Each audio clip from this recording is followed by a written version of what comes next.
Hello everyone.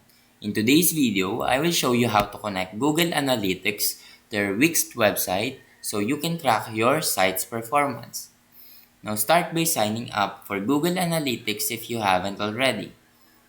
Head to the Google Analytics website, create a new account, and get your unique tracking ID.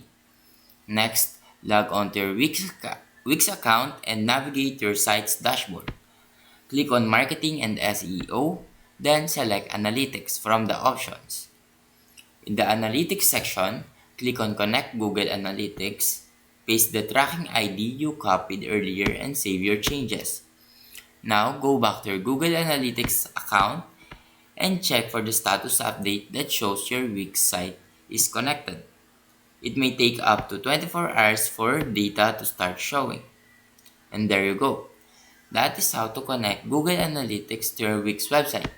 Now if you found this video helpful, please leave a like and subscribe.